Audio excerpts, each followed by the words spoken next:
الحمد لله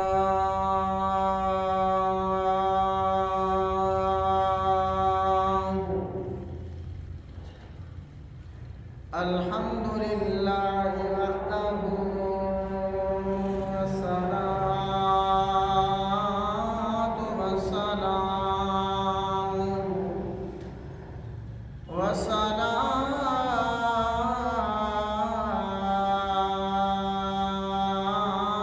والصلاة والسلام على من لا نبي بعده ولا رسول بعده ولا رسالة بعده ولا كتاب بعد كتاب الله ولا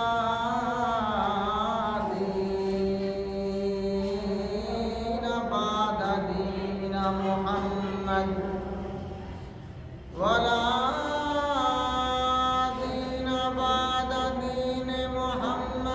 صلى الله عليه وسلم ولا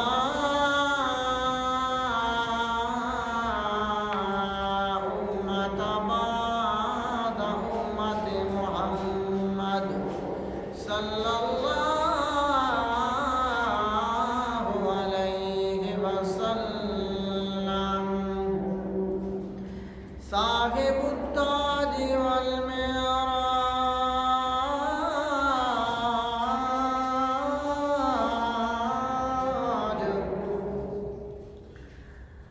صاحب التاج والمعراج الذي اسمه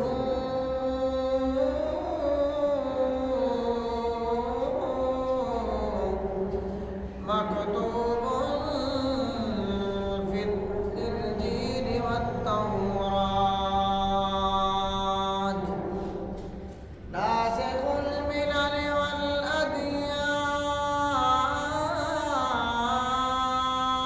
والأديان قاتل المشركين بالسيف والسنان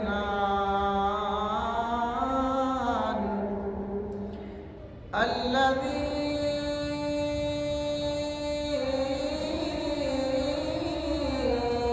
أرسله إلى الناس بشيرا ونذيرا وداعيا إلى الله بإذنه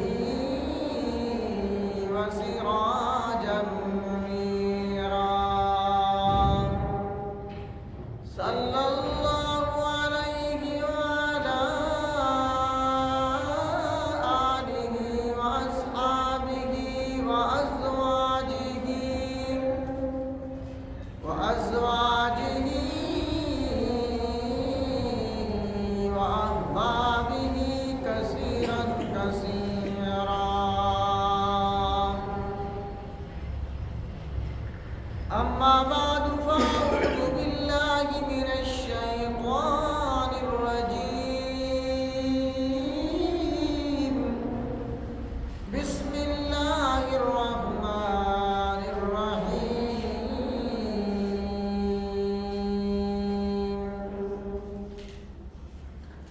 إن الله يأمر بالعدل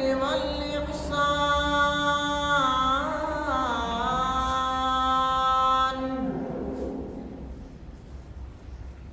وينهى عن الفحشاء والمنكر وقال النبي صلى الله عليه وسلم سبعة يذلهم الله في ظله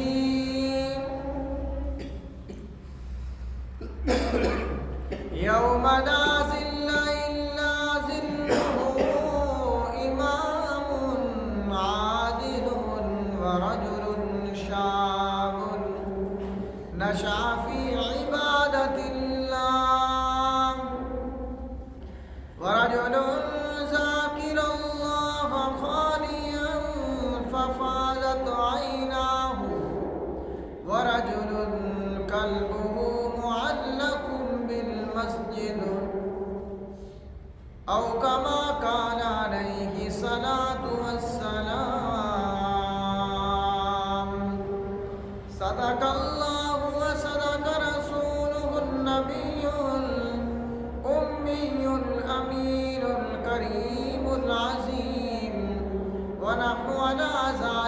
من الشاهدين والشاكرين والحمد لله رب العالمين.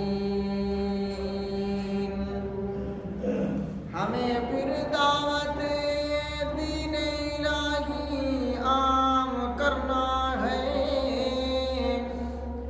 ہمیں پھر دعوت دین الہی عام کرنا ہے. جہان کل میں پھر سے دبدبہ اسلام کرنا ہے. اور جس کام کے لیے آئے وہ کام نہ بگڑے. جس کام کے لیے آئے وہ کام نہ بگڑے. سر جائے تو جائے مگر اسلام نہ بگڑے. پھر قوت ایمان سے باطل کو جگا دو. پھر غیرت اسلاف سے دنیا میں جگا دو. اور تمنا ہے کہ دنیا میں کوئی کام کر جائے. اور تمنا ہے کہ دنیا میں کوئی کام کر جائے.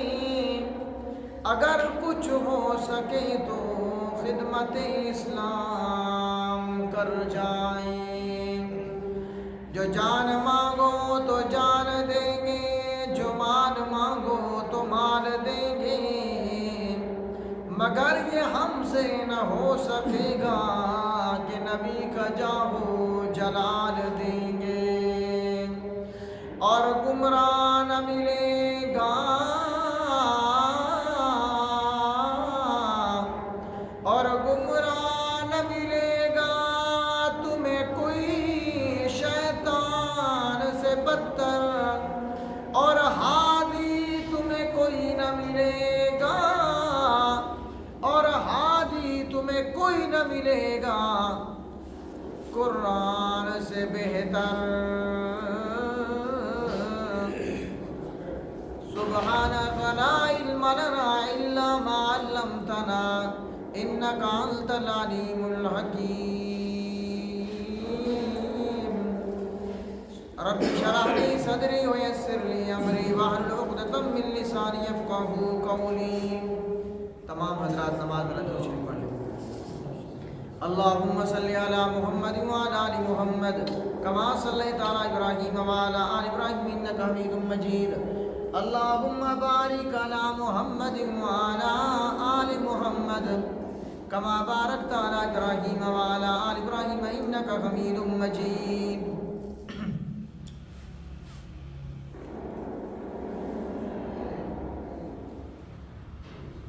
انتہائی واجب الاحترام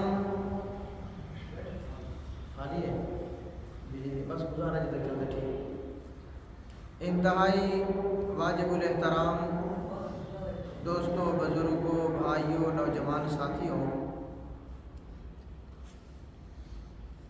قرآن پاک کی ایک آیت کریمہ اور جناب رسول اللہ صلی اللہ علیہ وآلہ وسلم تسلیما کثیرا کثیرا رحمت دو عالم صلی اللہ علیہ وسلم کے فرامین مبارک میں سے ایک فرمان مبارک تلاوت کیا ہے. دعا فرمائیں کہ اللہ رب العالمین اس عاجز کو حق سچ بیان کی توفیق عطا فرمائے. مجھے اور آپ کو عمل کرنے کی توفیق عطا فرمائے. ہمارے لیے اس کو آنا, بیٹھنا, سننا, سنانا ذریعے نجات بنائے. آپ حضرات اس بات پر بھی میں اور آپ شکر کریں کہ اللہ رب العالمین نے آپ کو ہر مسجد میں, ہر محلے میں, ہر علاقے میں علماء کرام عطا کیے. گزشتہ جمعے پر جیسے جلسہ تھا تو ایک مولانا صاحب ایک بات کر رہے تھے تو میں نے اس کی بات سنی تو میں نے کہا واقعی بڑی اچھی بات تھی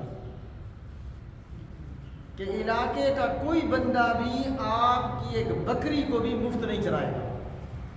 یہ گال غلط ہے, ٹھیک ہے. کوئی کہتے بکری مفت چلے سی نہ چلے سی نا علاقے کا کوئی بندہ آپ کی کوئی بکری کو مفت نہیں چرائے گا. بہت بڑا دوست ہوگا تو ہفتہ 2 ہفتے مہینہ چرائے گا اور اس کے بعد.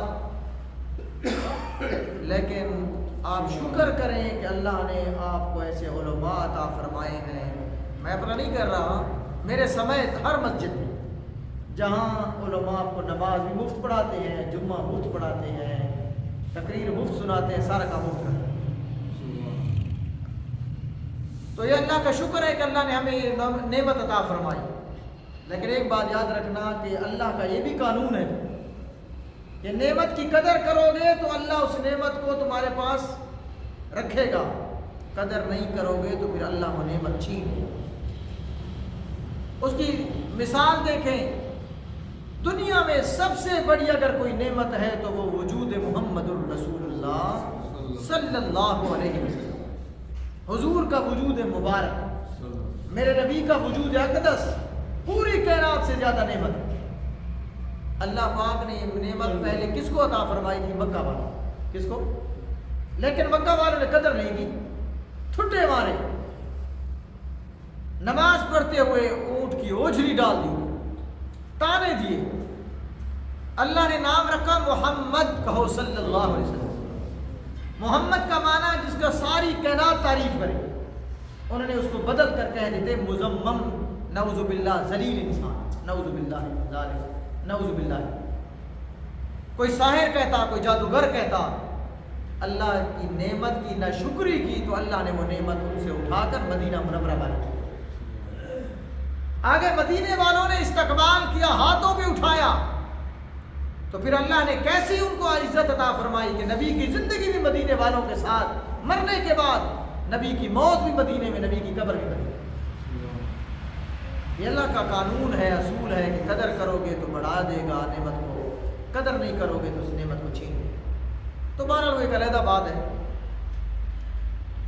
آج میں آپ کے سامنے ایک حدیث مبارک کا ترجمہ بیان کرنا چاہتا ہوں, کیونکہ ہمارے لیے 2 چیزیں اللہ کے پاک پیغمبر صلی اللہ علیہ وسلم دنیا میں چھوڑ کے گئے. میرے اور آپ کے محبوب صلی اللہ علیہ وسلم جب دنیا سے جا رہے تھے تو ہمارے دیکھو مساجد کی حالت ہے, بجلیاں ہے نہیں تو بیٹریاں تو خود بخود ڈاؤن ہو گئی. پچھلے مہینے ڈاؤن ہوئی, 7,500 روپے لگا کرنا پڑا, آج پھر ڈاؤن ہو گئی. تو اللہ ہی رحم فرمائے. مسجدوں کے بھی خرچے ہوتے ہیں جس طرح گھروں کے خرچے ہوتے ہیں. تو بہرحال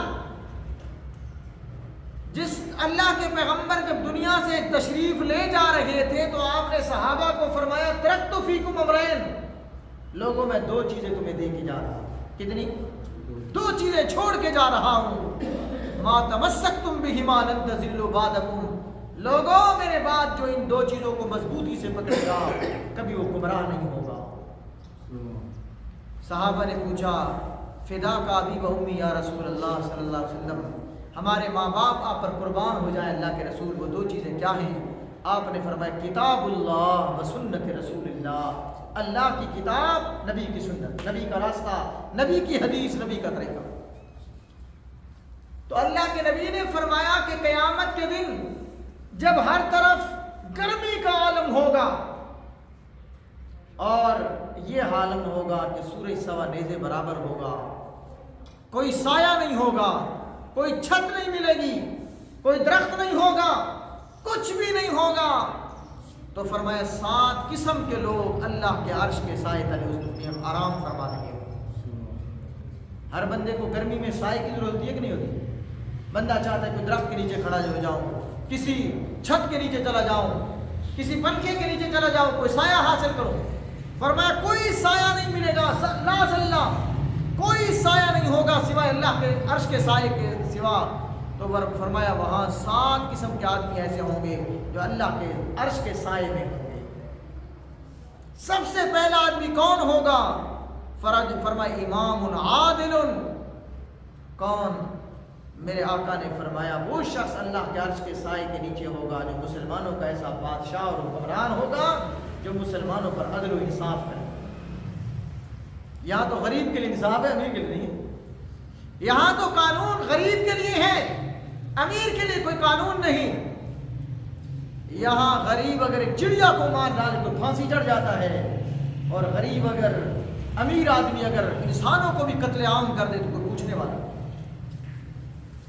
اگر دنیا میں کوئی مجاہد آواز اٹھائے تو دنیا کی قانونی عدالتیں کہتی ہیں، اقوام متحدہ کہتی ہیں، اور ہماری دنیا کی بڑی بڑی قانون ساز اسمبلیاں کہتی ہیں کہ جی انسانی حقوق کے ہم ہمدرد ہیں اور یہ لوگوں پر ظلم کر رہے ہیں. اور غزہ کے اندر، فلسطین کے اندر نہتے مسلمانوں پر ظلم کے پہاڑ گرائے جا رہے ہیں، ماؤں کو بچوں سے جدا کیا جا رہا ہے، نوجوانوں کو ٹینکوں کے نیچے کچلا جا رہا ہے، وہاں اسپتالوں پر بمباریاں ہو رہی ہیں، اور یہاں امیر شہر آرام سے بیٹھے، کوئی آواز بلند کرنے والا نہیں. دعا فرمائے اللہ ان کی حالت میں رحم فرمائے. اللہ ہم مسلمانوں کو غیرت نصیب فرمائے. اللہ مسلمانوں کے بادشاہوں کو جہاد کی توفیق عطا فرمائے. فرمائے اذا ترکتم الجہاد فسلط اللہ علیکم الذلہ، جب تم جہاد چھوڑ دو گے اللہ تمہارے اوپر ذلت کو سایہ طاری کر دیں گے، ذلت تمہارے اوپر آ جائے گی. میرے آقا نے فرمایا اس امت کی سیاحت جہاد میں ہے. جس طرح شکاری شکار کرتا ہے، مزے اڑاتا ہے، فرمایا سیاحت کرو دنیا میں، جہاد کرو، دنیا کو دیکھو، کفار کو مارو اور مسلمانوں اس کے ساتھ ہمدردیاں کرو، اعلاء کلمت اللہ کرو، اللہ کا کلمہ بلند کرو. اللہ ہم سب کو جہاد کی بھی توفیق عطا فرمائے. جہاد کا ارادہ بھی کبھی کبھی کیا کرو. میرے نبی نے فرمایا جس نے نہ جہاد کیا نہ جہاد کا ارادہ کیا وہ منافقت کی موت مرے گا. اللہ ہم سب کو مجاہدین کی مدد و نصرت کرنے والا بنائے. ہم کمزور ہیں اور نہیں تو دعا تو کر سکتے ہیں نا. تو فرمایا کہ اللہ کے عرش کے سائے کے نیچے سب سے پہلا آدمی کون ہوگا؟ امام عادل، ایسا امام، ایسا مسلمانوں کا حکمران جو انصاف کرنے والا ہوگا. اور دوسرا کون ہوگا؟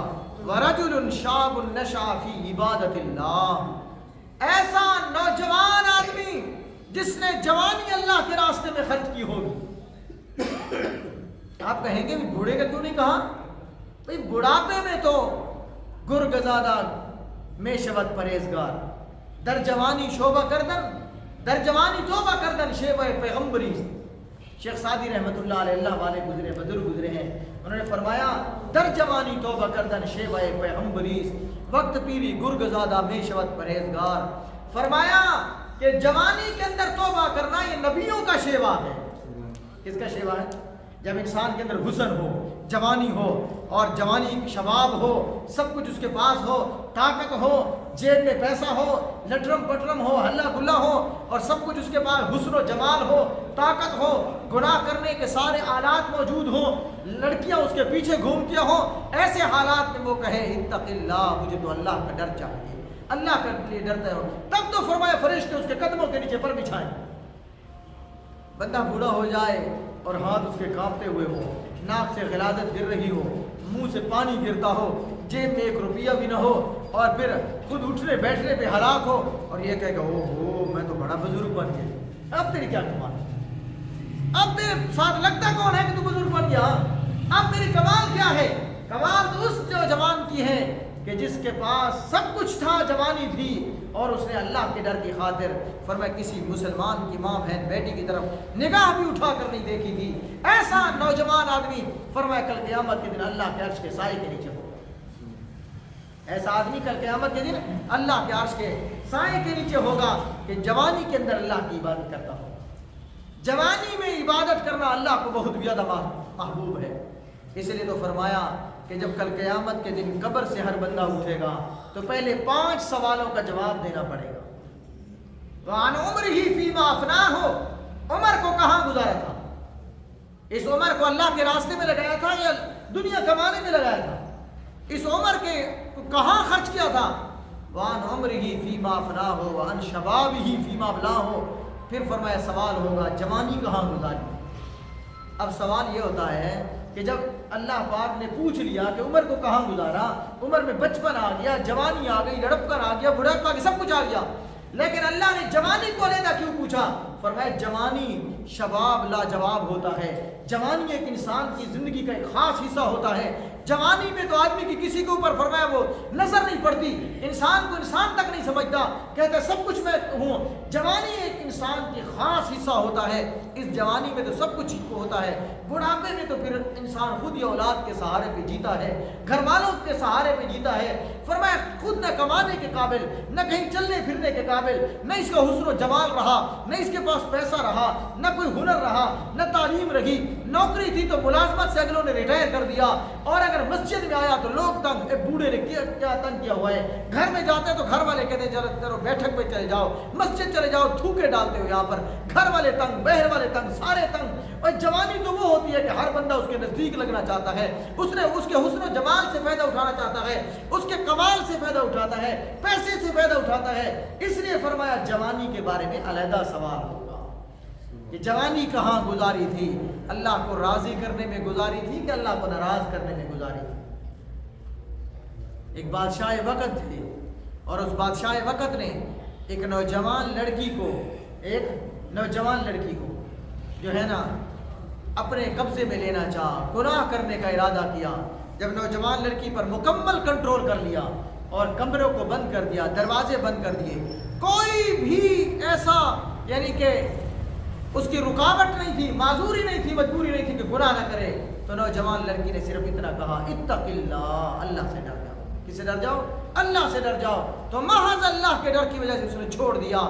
فرمایا اللہ پاک نے اس آدمی کو اس عمل پر جنت الفردوس عطا فرمایا۔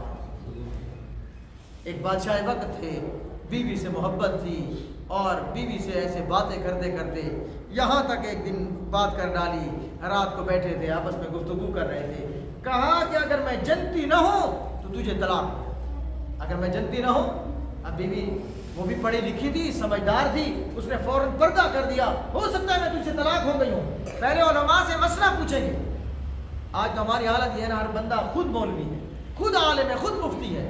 میں اکثر کہا کرتا ہوں بھائی دیکھو، آپ کو دوائی کی ضرورت ہوگی تو ڈاکٹر کے پاس جائیں گے، آپ کو اگر چھری تیز کروانے کی ضرورت قربانی میں ہوگی تو آپ لوہار کے پاس جائیں گے، آپ نے اگر چارپائی بنانی ہوگی تو درخان کے پاس جائیں گے، مکان بنوانا ہوگا تو مستری کے پاس جائیں گے۔ آپ کو اگر فتویٰ لینے کی ضرورت ہو، مسئلہ پوچھنے کی ضرورت ہو تو ہمارے پاس آئیں، مفتی کے پاس آئیں۔ خود مفتی نہ بنا کریں ورنہ اپنے ایمان کو تباہ کر بیٹھو۔ تو بیوی نے کہا علماء سے مسئلہ پوچھیں گے، تو کئی علماء نے کہہ دیا کہ آپ کی بیوی طلاق ہو گئی۔ آپ کو کیسے پتا کہ آپ جنتی ہیں؟ یہ تو مرنے کے بعد پتہ چلے گا، کیونکہ دنیا میں صرف اتھینٹک فیصلہ جو ہے کہ جنتی کون ہے وہ نبی ہیں، اور نبیوں کے بعد صحابہ ہیں۔ صحابہ کے بارے میں قرآن نے فیصلہ کر دیا رضی اللہ عنہم ورضوان، اللہ ان سے راضی، اللہ سے راضی۔ اس کے بعد کسی کا بھی یقین نہیں کہا جا سکتا۔ تو امام ابو حنیفہ رحمۃ اللہ علیہ کا دور تھا، تو امام ابو حنیفہ نے فرمایا میرے پاس آؤ، لایا گئے بادشاہ وقت۔ تو بادشاہ اس وقت کے بادشاہ بھی نیک ہوا کرتے تھے، اللہ والوں کے پاس جاتے تھے، بادشاہوں کے بھی۔ آج تو میں نے تجربہ کیا، ہم نے جب جلسہ کیا پچھلے ہفتے، بڑے بڑے لوگ نہیں آئے ہمارے پاس، انہوں نے کہا ہم کہاں جائیں ملاؤں کے پاس، مسجد میں ہمارے پاس بیٹھنے کے لیے وقت کہاں ہے؟ ہم تو بڑے دنیا دار لوگ ہیں، بڑے خانہ نواب لوگ ہیں، ہمارا کام ہے مسجدوں میں بیٹھنا۔ آج کل تو دنیا دار بھی کچھ اور بن چکے ہیں۔ تو عرض کرنے کا مقصد یہ ہے، بادشاہ وقت آیا تو امام ابو حنیفہ نے پوچھا یہ بتاؤ کبھی ایسا ہوا کہ خالصاً تو نے اللہ کی رضا کے لیے، اللہ کی رضا کے لیے گناہ کرنا چھوڑ دیا ہو؟ کہا ہاں میں بادشاہ وقت ہوں، میرے پاس ایک عورت آئی، انتہائی حسین و جمیل تھی، لیکن غربت نے اس کا حال بے حال کر رکھا تھا، اور اس نے مجھے کہا بھیک مانگی مجھ سے، میں اس کے حسن و جمال پر فریفتہ ہو گیا، اور اس کو میں نے کہا کہ اگر تو میری مراد پوری کر دے، میرے ساتھ گناہ کرے، منہ کالا کرے، تو میں تیری ساری ضروریات پوری کر دوں گا۔ ایک رات کے میں نے اس کو پیسے دیے، اتنے 1000 درہم پر اسے بک کر دیا میں، اور جب اس کے ساتھ میں گناہ کرنے کا ارادہ کیا، کمرے میں بند کیا، اس کی آنکھوں سے آنسو گر رہے تھے جیسے موتی گرتے ہیں، اور اس نے مجھے کہا کہ میں مجبوری کی وجہ سے یہ کام کر رہی ہوں، میرا بھوک سے پیٹ جو ہے یہ حالت بن چکی، میری بوڑھی ماں پیچھے گھر میں بھوک سے لپک رہی ہے، ترس رہی ہے، کئی دنوں سے فاقے پہ فاقہ کر رہے ہیں، اس لیے اس کام کرنے پر مجبور ہوئی۔ تو پھر میرے دل میں اللہ تیرا ڈر پیدا ہوا، خالصتاً تیرے ڈر کی وجہ سے میں نے اس کو چھوڑ دیا، اور وہ 1000 روپے بھی دے دیا۔ تو امام اعظم نے فرمایا تیری بیوی طلاق ہونے سے بچ گئی، اس لیے کہ قرآن نے کہا وَأَمَّا مَنْ خَافَ مَقَامَ رَبِّهِ وَنَهَى النَّفْسَ عَنِ الْهَوَىٰ فَإِنَّ الْجَنَّةَ هِيَ الْمَأْوَىٰ۔ جو شخص اپنے اللہ سے ڈر گیا اور گناہ چھوڑ دیا، جنت اس کا ٹھکانہ ہوگا، جنت اس کا ٹھکانہ ہوگا۔ اللہ تعالی ہمیں بھی سچی پکی توبہ کرنے کی توفیق عطا فرمائے۔ اللہ تعالی ہم سب کے جائز حاجات کو پورا فرمائے، ہم سب کی جائز خواہشوں کو پورا فرمائے۔ اللہ پاک ہمیں مسجدوں کے ساتھ، علماء کے ساتھ، نیک لوگوں کے ساتھ تعلق رکھنے کی، محبت رکھنے کی توفیق عطا فرمائے۔ وآخر دعوانا الحمدللہ۔ صلی اللہ علیہ وسلم۔